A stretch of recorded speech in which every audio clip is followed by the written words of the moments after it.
हर सुबह ऐसा लगता था जैसे मैं अपनी ही बिस्तर से जंग हार रहा हूं। मैं थका हुआ नहीं था, मैं सुन्न था। बस खुद को घसीटते हुए एक और दिन में घुस जाता था जो मैंने मांगा भी नहीं था। फिर एक सुबह मैंने कुछ अलग किया। नहीं, मैंने 10 मील दौड़ नहीं लगाई डेविड गॉगिन सुनते हुए। मैंने बस एक ऐसी सुबह बनाई जिसमें मुझे उठने का मन हुआ। और वही पल था जब जिंदगी ऑटो पायलट से सीधे कंट्रोल में आ गई। ज्यादा क्लैरिटी, ज्यादा फोकस और बहुत कम डूम स्क्रॉलिंग। आज मैं तुम्हें वही दिखाने वाला हूं जो मैंने किया, ताकि तुम इसे चुरा सको, थोड़ा ट्वीक कर सको और अपनी सुबह भी बदल सको। स्टेप 1, दुनिया से पहले उठो। दुनिया के जागने से पहले उठो, इससे पहले कि वो तुम्हें परेशान करे। सबसे पहले आंख खुलते ही मैं भगवान को शुक्रिया कहता हूं कि आज फिर एक दिन देखने को मिला। क्योंकि सच ये है, हर किसी को ये मौका नहीं मिलता। पर ज्यादातर लोग क्या करते हैं? आंख खुली और सीधे फोन। News flash. अगर सुबह सबसे पहली चीज जो तुम छूते हो वो स्क्रीन है, तो तुम पहले ही हार चुके हो।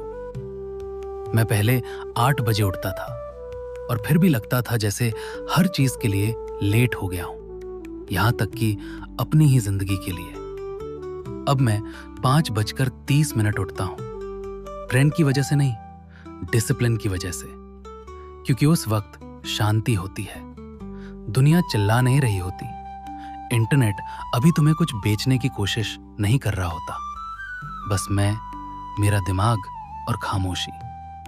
और वहीं क्लैरिटी रहती है। हाँ, इन्फ्लुएंसर्स बहुत बोलते हैं इस पर ट्रस्ट मी, ये सच में काम करता है। स्टेप 2, आइस वाटर, यानी legalised self assault. Cold plunge आजकल फैशन है, पर सच बताऊं, सुबह 6 बजे खुद से बर्फ वाले पानी में घुसना जितनी जल्दी इंसान को हम्बल करता है, शायद कुछ भी नहीं। क्यों करता हूं?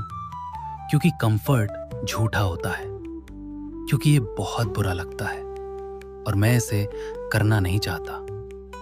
और ठीक इसी वजह से मैं इसे करता हूं।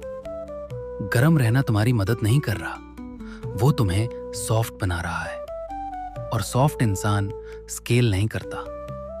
स्टडीज बताती हैं कोल्ड एक्सपोजर डोपामीन को 250% तक बढ़ा देता है।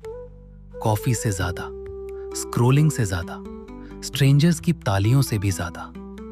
और सबसे बड़ी बात, ये तुम्हें स्ट्रेस के बीच सांस लेना सिखाता है, सिर्फ कंप्लेन करना नहीं। कोल्ड वाटर तुम्हें 2 बजे रात के ब्रेकअप टेक्स्ट से भी तेज जगा देता है।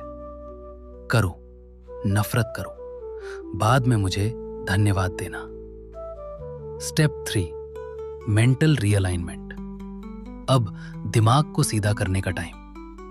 बाइबल, प्रेयर या बस सोच। एक पागल सा सवाल, क्या हो अगर तुम 10 मिनट बिना वाईफाई के अपने विचारों के साथ बैठो? हाँ, एक्चुअल एयरप्लेन मोड। कोई स्क्रोलिंग नहीं, कोई स्पॉटिफाई नहीं, बस तुम और वो डरावनी खामोशी जिससे हमें भागना सिखाया गया है। मैं स्क्रिप्चर पढ़ता हूं और प्रार्थना करता हूं, क्यूट लगने के लिए नहीं, वर्च्यू पॉइंट्स जीतने के लिए नहीं, बल्कि इसलिए क्योंकि मुझे खुद को हसल कल्चर और टिकटॉक से ज्यादा गहरी किसी चीज से जोड़ना होता है।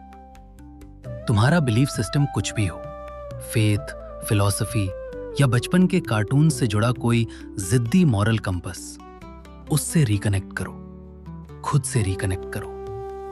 क्योंकि दुनिया बहुत शोर मचाती है, हर कोई अपनी राय, अपनी हाईलाइट रील, अपनी 6 फिगर कहानी चिल्ला रहा है। नॉइज हर जगह है, पर क्लैरिटी सिर्फ खामोशी में आती है। वहीं तुम्हारे असली विचार, जिनमें हैशटैग्स नहीं लगे होते, बोल पाते हैं। खुद से पूछो, मैं असल में किस पर विश्वास करता हूं? मैं किस दिशा में जा रहा हूं?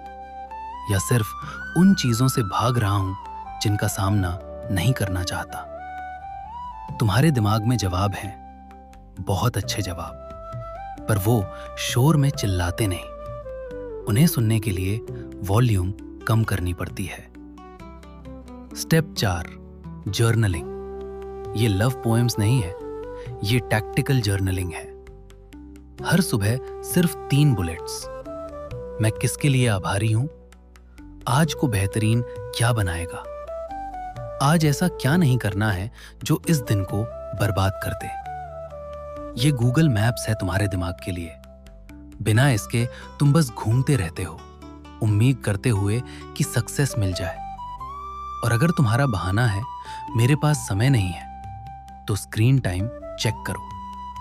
कल मीम्स को 90 मिनट दिए थे, अपने फ्यूचर को 9 मिनट तो दे ही सकते हो।